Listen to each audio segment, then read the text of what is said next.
You guys ready to go get something to eat? Let's do it. Let's do it.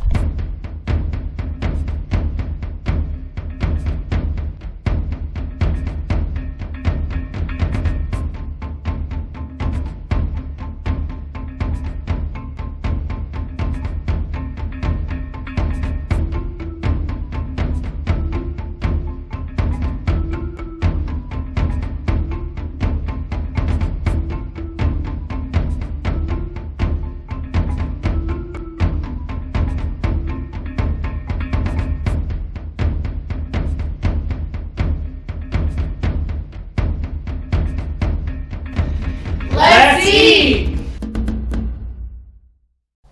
Hi, welcome to Hunt and Gather with the Chatters. Today we're going to talk about muzzleloaders. It's a firearm that's been around a real long time, although there's been a lot of improvements in it nowadays. So the first thing you have to decide if you're going to get into muzzleloading is what you want to get out of it. If you're going to hunt with a muzzleloader, some states have restrictions on like whether or not it can have a scope or whether it can be inline, you know, that kind of thing. And so you want to consider that. Here in Arizona, there aren't really a lot of restrictions on muzzleloading hunting. So you are allowed to have a scope, you're allowed to have an inline muzzleloader, meaning that the action's going to drive right into the cap that way as opposed to like a hammer or a flintlock. And so because my main objective when I'm going out in the woods is to actually get the animal and eat it, you know, I go ahead and have all the advantages I can. So I do have a scope on mine. I have an inline that I can shoot 150 grains of powder, and so it gives me a pretty good edge, but it's not expensive. This is a $100 gun. It's nothing fancy, and yet it does pretty good.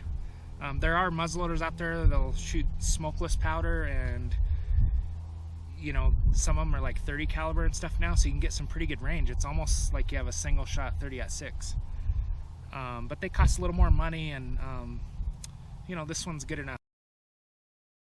Let's talk about the basics here. So I got my muzzleloader, has a Ramrod. I'm gonna have some kind of propellant. Originally it was all black powder, but now most people use like a synthetic form of black powder, so Pyrex is very popular. You're going to want the FFG grain. That's for rifles and shotguns. If you had a pistol muzzleloader, you'd use FFFG, which is a little finer powder. And then you got your choice. You can use loose powder, or what's popular nowadays too is pellets. And there's lots of brands of powder and pellets out there. When they first came out with pellets, I was all excited because, you know, it's a lot easier to load just 2 or 3 pellets in a barrel than it is to pour out a certain amount of powder. When I tried them, they weren't quite as accurate for me as pouring out loose powder. Not to say they're not good, but I urge you to try both and find out for your particular gun what's most accurate for you. So I'm a powder guy, and I like Pyrex. It's one of the cheaper synthetic black powders. Had a lot of luck with it. There's a lot of brands out there though, and actually I've heard good things about all of them. After the powder, you're going to have a projectile. You can use a patch and ball. You know, if you want to go real traditional, you can use a solid bullet, or there's a bullet called a power belt, which is it's a full 50 caliber bullet. This is a 50 caliber gun, which is a popular caliber. So the power belts are a full 50 caliber bullet, and then they have just a little plastic rim that helps seal it. But what I like to shoot is they're called sabots, but I always call them sabots. So throughout this thing, I'm going to call them a sabot, and it'll probably drive some people crazy, but it's spelled like sabot. And I'm not French, so why wouldn't I call it sabot? Of course, I don't go eat at a buffet. I eat at a buffet, but anyways, we got a sabot here.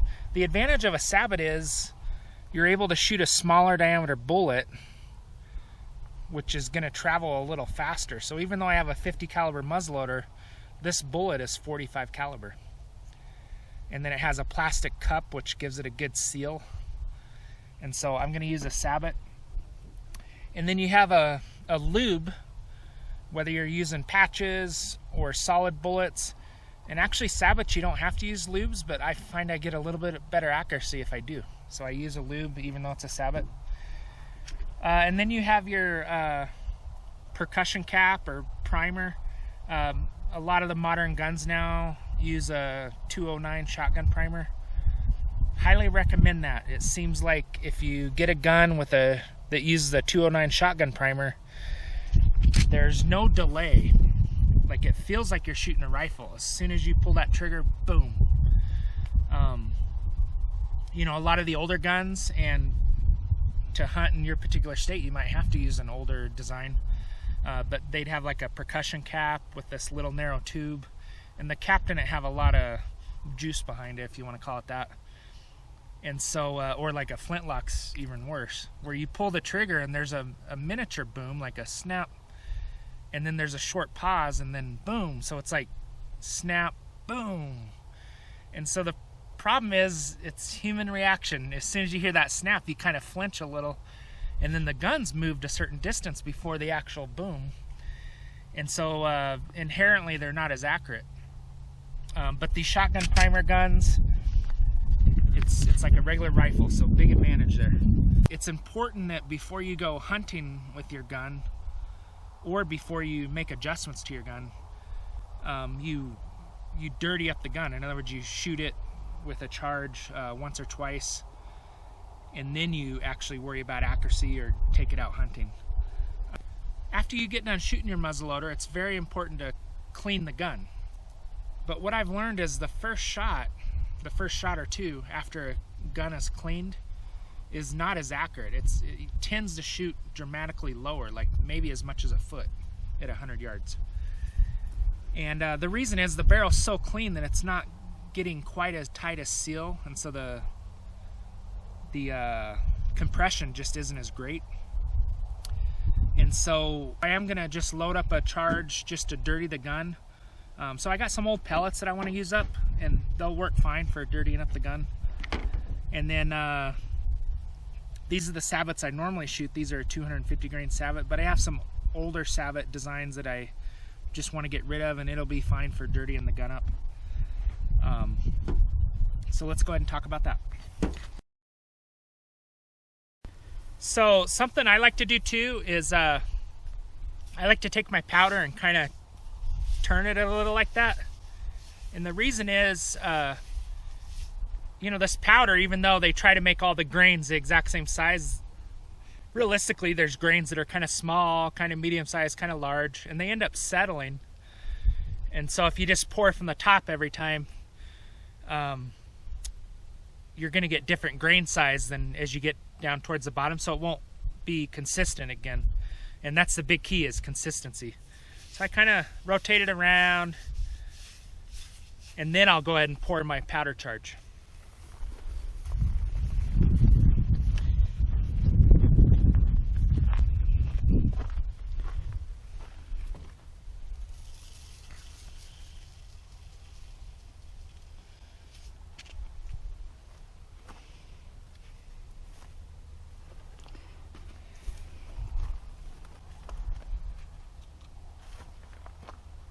So each gun is rated to a different charge, maximum charge amount. I like to shoot my gun close to that maximum amount, but you don't want to go over it.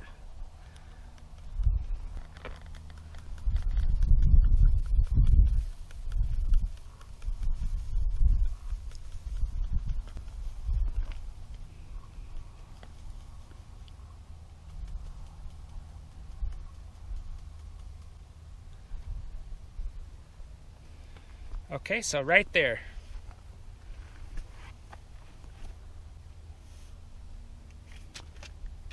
And then I always pour my extra powder back in the bottle and put the lid on so it's not absorbing moisture. And also so it's safer, there's no way a spark could land in there. Okay, so I'm going to pour my powder charge. Being careful not to lean my head over the side. I want to watch it and make sure all the powder went inside. If some of it fell out on the ground, then I might just shoot the gun and disregard the results. Because I want to make sure I shoot the exact same amount of powder every time. Okay. Then I got a sabot that's already got a little bit of lube on the outside.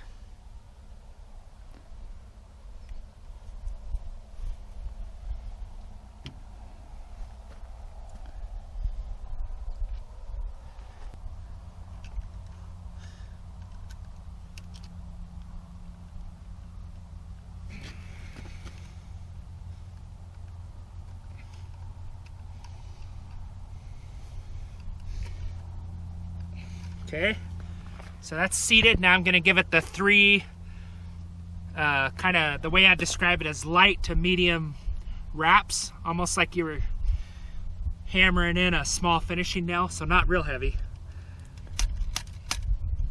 Okay.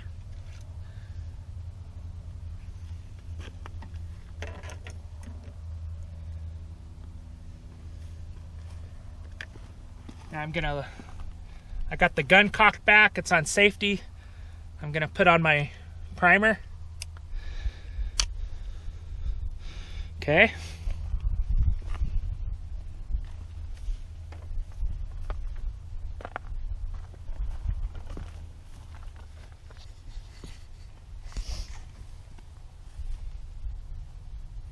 All right, we're ready to shoot. Okay, so when I'm just target shooting, I like to use earplugs and earmuffs together. Why not, you know? But because it blocks out so much sound, you want to have somebody that maybe just has earplugs in, they can still hear a little bit, so they can tell you if something unsafe is happening. Maybe somebody's getting ready to walk by that you don't see or whatever, you know? But anyhow, here we go. The first shot, I'm not even going to aim at the target. It's simply to get the barrel of the gun dirty. So I'm just going to aim down in the dirt somewhere and let it rip. Okay, fire in the hole.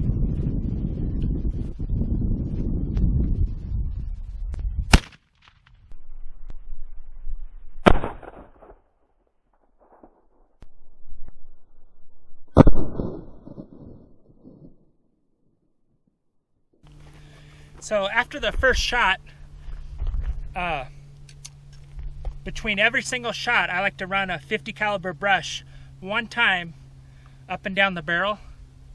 I've just learned that I get the most consistency if I do that. So I'm just gonna, and I'm gonna have it upside down. I'm gonna go in one time to the bottom and then out. And then after that, I'm gonna kind of, just to get any loose stuff out of there. So that makes sure the barrel is the kind of the same diameter every time in between shots, so you get the most consistency. Okay, let's go see where we hit. Okay, so this is a target that we had used for a 300 Win mag. So these are the old holes, but here's the new hole. So I always draw a circle around it so that I know that it's an old hole now. You can see it's shooting a little high. I wanted it to be 3 inches high, and I'd say it's about 6. But the thing with muzzleloaders, especially maybe with the cheap muzzleloaders that we're shooting, you know, the group is going to be bigger than if you had a rifle. So that might just be in the realm of the group itself. So rather than adjust the sight down, I'm going to go ahead and shoot it one more time exactly where it is. If you had all day long and expense was no concern, you'd shoot 3 shots and then adjust, 3 shots and then adjust. But it felt like a steady shot. Like I was holding it real steady. It surprised me when it went off. It was right on the bullseye. So I feel like I can kind of trust that shot. I just want to know if the variance of the gun, where that's at. Because it is shooting kind of high, I'm going to lower my target a little so that I at least get the bullet somewhere on the cardboard. So I don't think you should immediately reload the muzzleloader after you shoot. You know, you got a hot barrel, there could be some small fragment of something in there that could still be embering a little bit. So when I'm target shooting, I like to give it a good minute to rest before I reload it, which typically I'm pouring out my next powder charge, so it takes about that long anyways. But realistically, if I'm out in the field and I shoot at an animal and miss, it's never happened before, but let's say it did, then you know, there's really no harm in immediately loading it. But just as a general practice, if I'm out target shooting, I'm gonna give it a minute to cool down. So, hey, fire in the hole.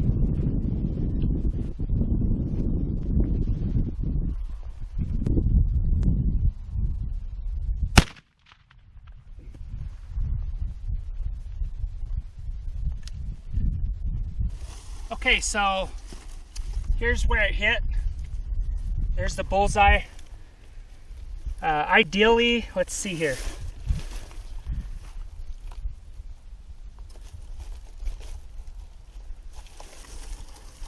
That spot would have been ideal, and this is where it hit, because I want it to be 3 inches high, if you remember. So it's not bad, but I am going to go ahead and adjust it down 1 inch. So on my scope, that's 4 clicks at 100 yards.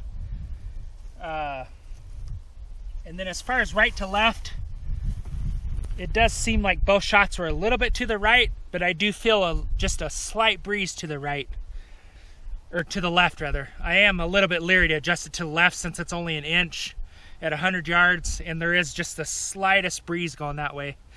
So I think it could just be the breeze. So anyways, I'm gonna adjust the gun down 1 inch. Hey, fire in the hole.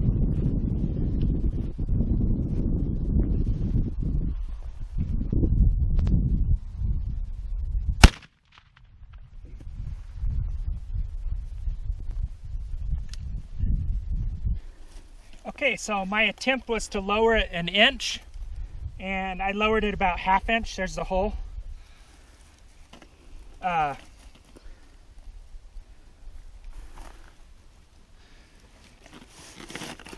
But you can see it's not too far off from ideal, and so I'm probably just going to lower it. I'm going to go ahead and lower it 1 more inch, and then I'll be happy with it. But it's basically on right now. And so, because remember, we want it to be 3 inches high at 100. That way, at about 150, it'll drop an additional 3 inches. So if I see a deer anyway from 20 to 150 yards, I'm either going to hit it 3 inches high, 3 inches low, or somewhere in between. So it'll be good. So we're basically there. All right, so our muzzleloader is all sighted in, 3 inches high at 100 yards. And our hunt's just in a couple days. So we're gonna leave the gun dirty. That way we don't have to basically re-sight it in for the hunt. Normally you'd wanna clean the gun right afterwards. But anytime you take a muzzleloader hunting, it's gonna remain dirty for a week or so till the end of the hunt. So we'll clean it real good at the end of the hunt, but we're all ready.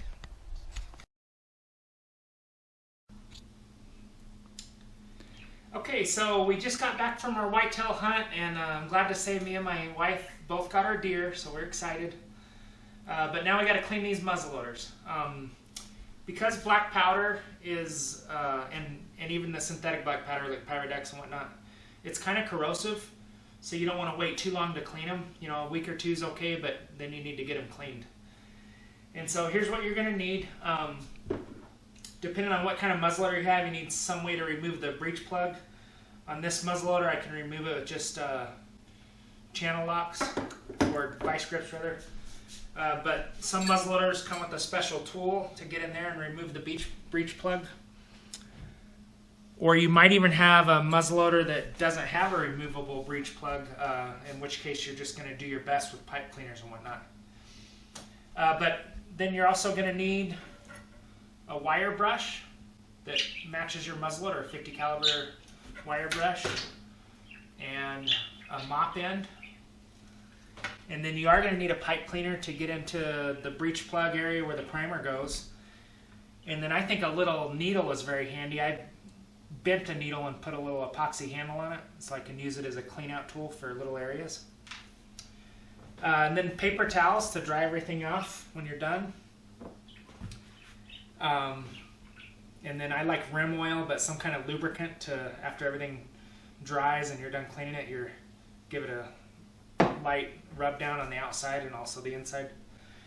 And then there's a lot of black powder solvents and stuff out there in the market, and I'm sure they work great. Another thing that works good is just hot soapy water. So I'm just using dishwashing detergent and some hot water. And I got it in this little spout where I can pour it down the barrel.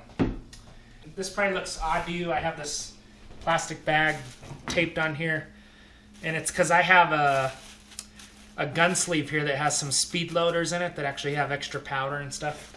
So I'm just, rather than going through the hassle of removing them all and all that, I'm just going to tape them so they don't get any light water spray on them.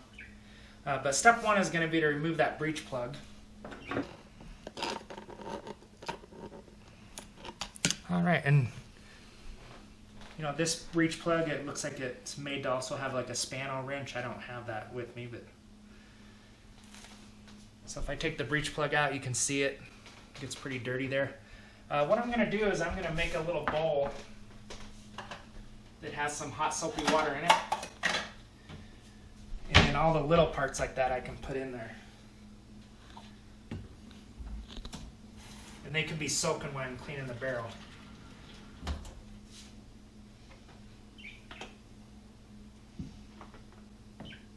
There's one more thing I forgot we're going to need, and that's anti-seize lube, so let me get that.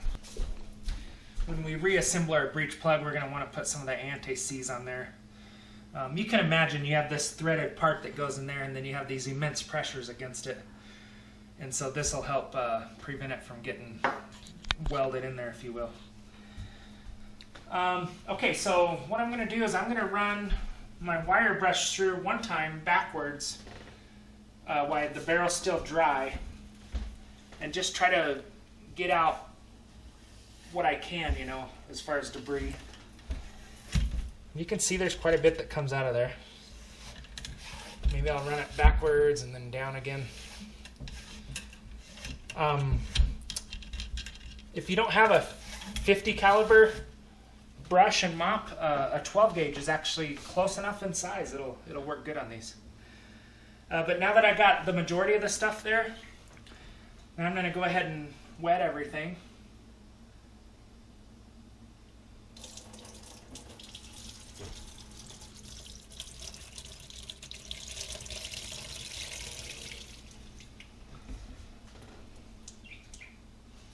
And now everything's wet, I'm going to go ahead and brush it several more times.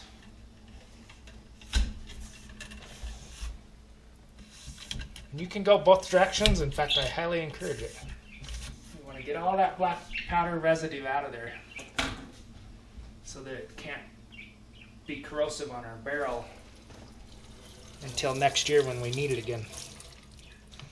Let me hold that up to the light and run the camera through there, but you can see it's clear. Okay. So you can see it's clear. You know, normally you don't want to be looking down a gun barrel, but it's without the breech plug and everything in it, you can just feel good about it. Now, we don't want soap residue in our gun either, because that can strip your gun barrel of the oils and stuff.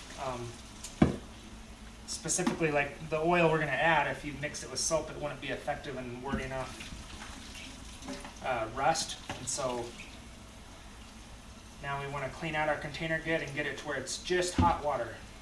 Okay, so I'm feeling like my soap is out of my container. Now I'm going to pour a whole container of just hot water down the barrel.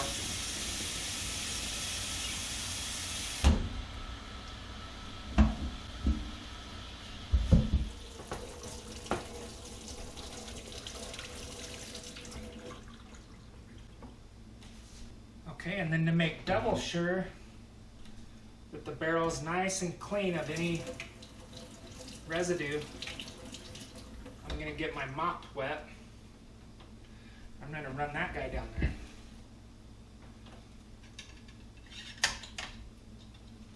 And this one I am just going to pass it through the one direction.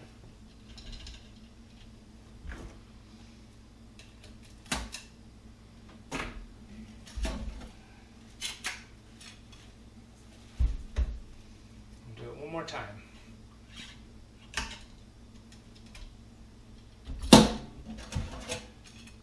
And then let me finish pouring some more hot water down it.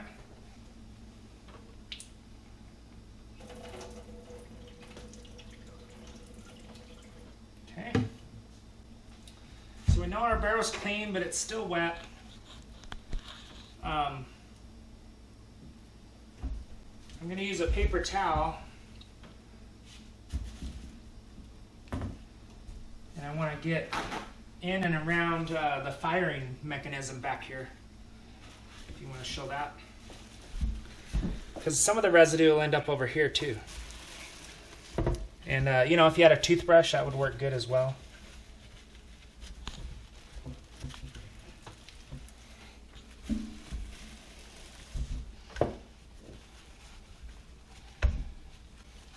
There's not too much residue that gets in there, but you know, a little bit. Just from the primer and blowback and whatnot. Okay, and then I want to kind of take my damp paper towel and wipe down the outside of the barrel real good. There's even you know, black powder residue that gets around the last inch or two of the barrel. I'm going to kind of take a paper towel and clean out those threads real good. And I want to keep doing that till I get clean paper towels. I don't have my toothbrush on me, but just this pipe cleaner folded in half would probably work good for doing a little more work on those threads.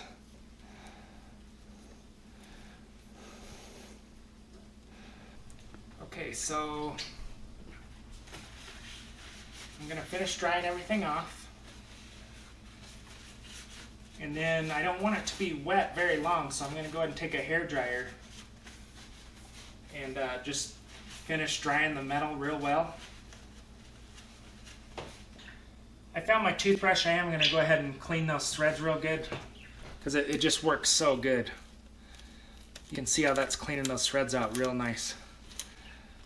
And I'm going to take my hair dryer and I want to dry this barrel off real good and around the trigger mechanism, so that there's no moisture left in it.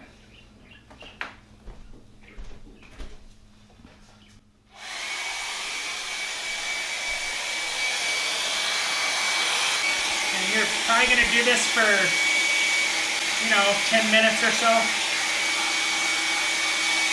Okay, so we got the outside of our gun dried really well, including around the firing area and whatnot, you know. Now I'm going to take my ramrod and I'm going to wipe it off real good with a paper towel, because now we're going to run some dry paper towels through the inside of the barrel. And, you know, I don't want any residue or water on that ramrod to go down. So just a paper towel, fold it in half like that and wrap around, works really nice. You know, if you just get it where it's started.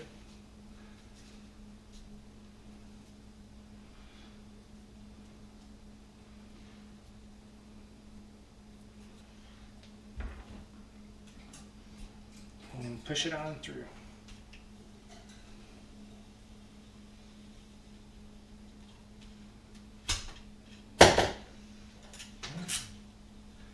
I'm going to run 3 of those through.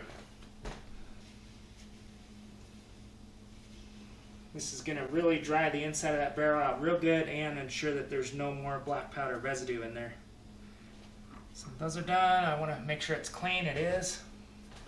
So I'm happy. I might just make sure those threads are nice and dry. Now I'm going to run my hair dryer around the threaded area and blow air through the barrel for just a few minutes.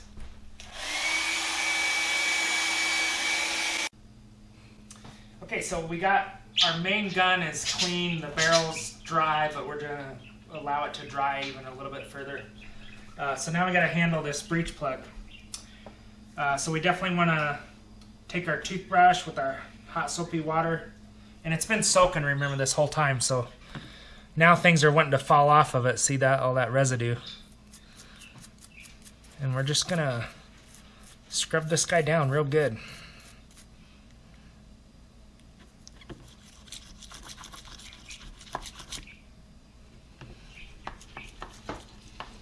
Making sure those threads are real clean.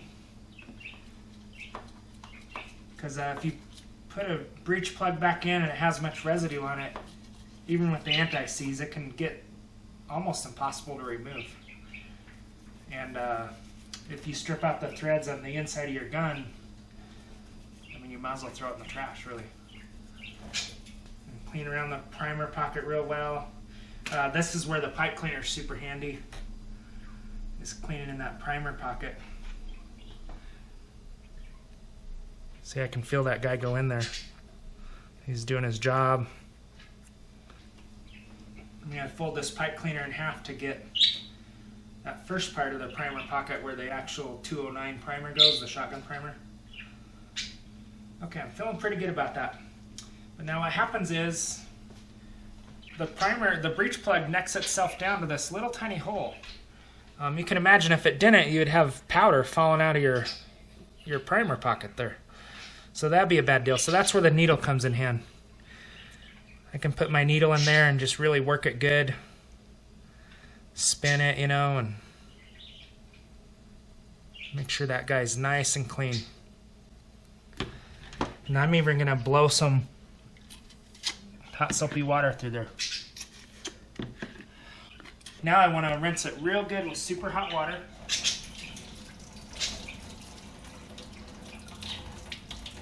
Including shooting some water through the main holder. Do that for a little while. And same thing, I'm going to dry it off with some paper towels, and then I'm going to use my blow dryer and finish drying it off. Okay, so our breech plug is nice and dry now, nice and clean. So we're going to put a little anti-seize lube on it.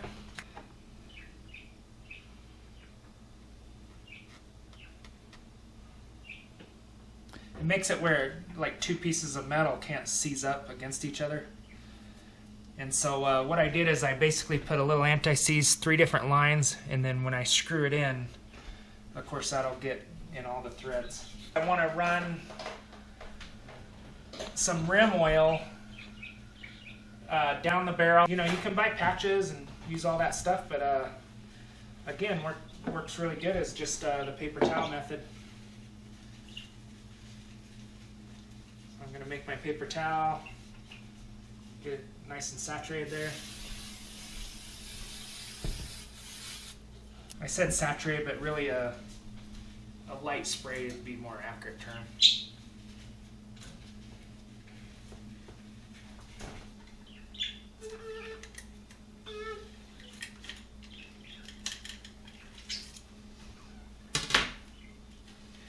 And I might do one more of those. I kind of went a little too light on it.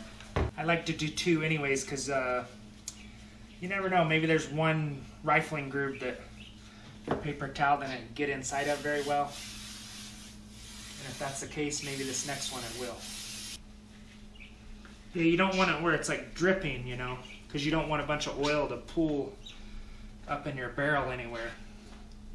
But you do want it to be nice and coated. And so the second time I'm going to go really slow. Give that oil lots of time to find its way in every little piece of that barrel on the inside. Okay. So now we know the inside of our barrel is oiled. So we're going to screw our breech plug in. And just give it kind of a light to medium torque. If I was going to equate it in foot-pounds, I'm sure you can get a catalog on this gun, but probably 20 foot-pounds, you know, so not too much. Okay, So I still want to oil the outside of the barrel, so I'm just going to spray some oil on a paper towel and get in here real good, and I'm also going to spray a little bit of oil all the moving parts, you know, the hinges there. But again, kind of light, not too much. A little bit there where the hammer comes down. I might even work the hammer a few times. You don't want too much oil in there, because if you have too much, then it can attract a lot of dirt and that can cause problems. So then I'll take a rag and I'll spray my oil on it. And now I'm going to wipe this around this area real well.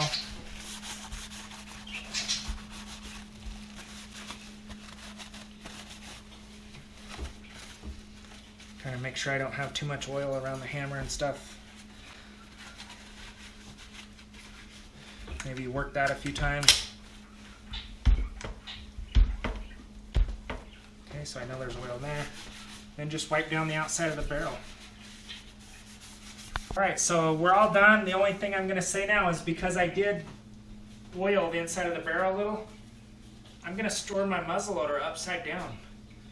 That way any excess oil, there shouldn't be any in there, but if there was, it would just run down. It's not going to try to clog up your firing hole there. And so that's basically it. So this is the thing that makes shooting muzzleloaders less appealing to a lot of people, including myself, really. I never really shoot muzzleloaders recreationally. Although I highly encourage you to. It's a lot of fun. It's just, after you're done shooting them, you got to clean them, and they're a lot harder to clean than a normal gun. Plus, you know, I'll be honest, like my normal guns, I'll go a whole year and shoot several rounds through them before I clean them. But a muzzleloader, even if you just shoot it once, you got to clean it within a week or two. Thanks for watching Hunt and Gather with the Chatters, and we'll see you next time when we go get something to eat.